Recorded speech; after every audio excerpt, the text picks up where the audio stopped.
Welcome back for another video. Less than 48 hours till GW16. In this one we're going to discuss the best players to buy for FPL teams. Let's get straight into it and we'll start off with the goalkeepers. We've had a few 3.9 mil or 4 mil goalkeepers making the top projections as of late. Kelleher keeping a clean sheet away to Sheffield United, but he's in the void now with Alisson expected back in a couple of weeks. Bentley also kept a clean sheet against Burnley on Tuesday, but again Sarr could be back by the weekend or GW17. It's cleared that Bradford's still the one. At the time of recording, Thursday night's game still the final games to close off the week. We've already seen a show of confidence from Howe. He said the following in his press conference. We really believe in Martin. I've always had that high opinion of him. Yes, we brought in Nick Poe, but we wanted to build a squad that we felt could really carry us to great success. Martin is a high-class keeper. So Dubravka, of course, is away to Spurs next game week, but given how cheap he is at 4 mil, there's plenty of options to rotate with, like Sanchez, Flecken and Areola. Sanchez saving a penalty against Man United taken by Bruno, and he finished with an 11-pointer. Edison tops the Gameweek projections, not one to buy given their blank in 18 and drop off in form as of late. They haven't kept a clean sheet since Gameweek 10 against Man United. As the week draws on, double Gameweek 20 is looking increasingly unlikely for Man City and Brentford. To bring you up to speed on that, Gameweek 20 was the earliest it could be rescheduled, and the Premier League tend to reschedule postponements as early as possible. However, it can quite easily drop into Gameweek 21, 24 or 25. It gets less likely as we near it because fans need a sufficient heads up. Flecken's second on the projections this week, with Brentford playing away to Sheffield United. Wednesday night marked Chris Wilder's first game in charge of them, and he's going to want a performance for that match playing at home. Arsenal have got a difficult away game to Aston Villa, who've just defeated City to extend their run of home wins to 14 in a row. So let's talk about all the defenders. Top this week is Trent with 4.7 projected points. He's looking like the Trent of old recently. His last 4 returns are 12, 13, 8 and 7. There's no doubt he's a great asset, it's just the price makes him very hard to get to for a lot of us. If you find yourself able to get him, then he's still a great pick, albeit the fixtures are a mixed bag now. He's got Palace away this weekend, which is fine, and then he's got Man United and Arsenal, then Burnley, and then Newcastle. Tsimikas doesn't make the table here, but we can quite confidently say he should start against Palace. He was an unused substitute against Sheffield United, meanwhile Gomez played the entire match. Pinnock and me make the table for the Sheffield United game, as does Ruben Diaz and Walker who face Luton away, but the Brentford defenders look like a void given the blank in 18, and it's really only worth considering a City defender if you can easily navigate gaming 18 or perhaps plan to wildcard or free hit them. They do have very good fixtures either side of the blank though. Dawson was someone we expected to do well on last gaming's video along with other Wolves defenders. 8 points of him back on Tuesday night after collecting a couple of bonus points. He's home to Forest, which is a nice fixture, though after that you don't really want to play him away to West Ham or Chelsea or Brentford, so avoid him. Colwell doesn't make the table, but among the 4.5 mil defenders, long term he's projected more than any other in that price bracket.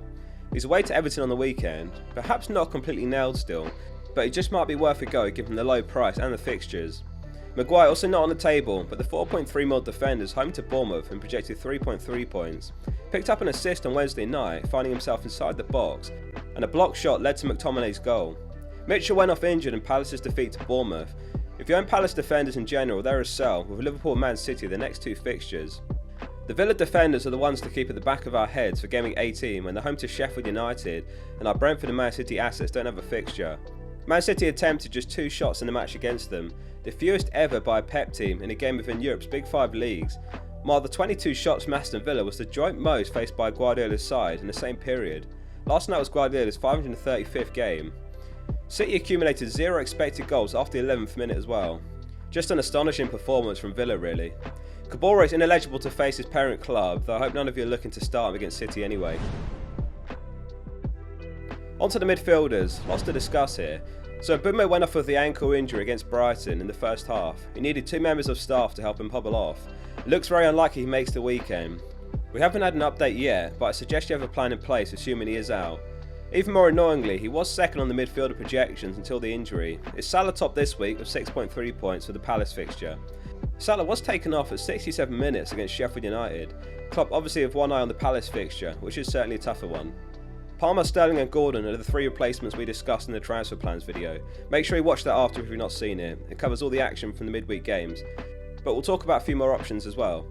A quick refresh on the suspension tightrope first. 28 players are on 4 yellow cards at the moment, and 1 more equals a 1 match suspension. Sterling and Hwang among these, which is something to be mindful of. Some other notable names to highlight: Cash, Digne, Douglas Luiz, Branthwaite and Trippier, all on 4 yellows. So Palmer 5.3 mil and Gordon 6 mil both look likely to rise in price Thursday night. Sterling 7 mil, a bit more expensive. As always, wait until after the games have been played at a minimum if you're moving early. Hwang and Bowen are two other names to throw in the mix, both making the table this week over the other three. Hwang's 8 goals this season can only be beaten by Salah, Haaland and Son.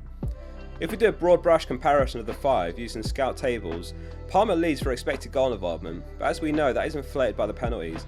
Bowen's close behind Palmer's 6.96 XGI with 6.48, and then it's Gordon, Hwang and then Sterling. Bowen's taken the most shots and shots in the box, and he's got the highest non-penalty XG. However, it is all about the price here. 2.3 mil separates Bowen from Palmer, so have a look at your team and what that money could enable for you. Or likewise, if it's Gordon over Bowen, then what can that 1.6 mil do for you? You could throw Mitoma in as well. He does make the table this week, but we know De Zerbi rotates, so it seems like an unnecessary risk to take on right now.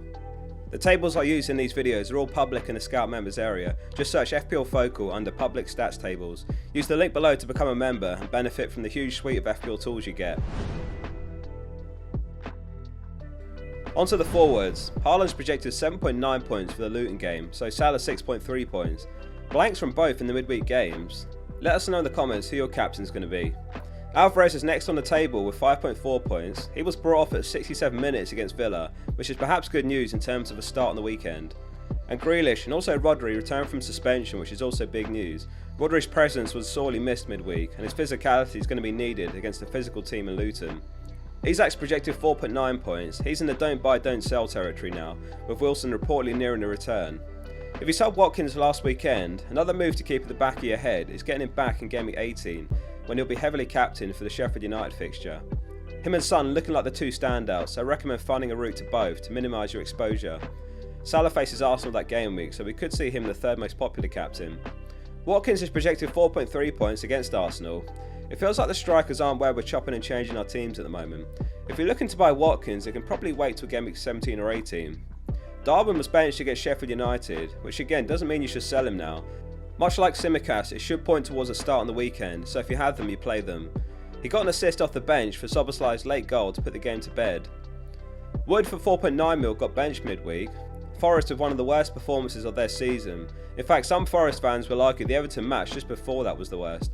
Looking toothless without Awoniyi, and Wood's looking like a risk now with Origi in contention.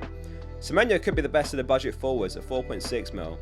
He started the last 4 in a row for Bournemouth with 2 returns over that run. He's got some nice fixtures, including Luton, Nottingham Forest and Fulham in his next 4. If this video was helpful for you and your transfer plans, make sure you hit like and make sure you subscribe to the channel. There's more FPL content to come before the deadline. See you soon for the next one.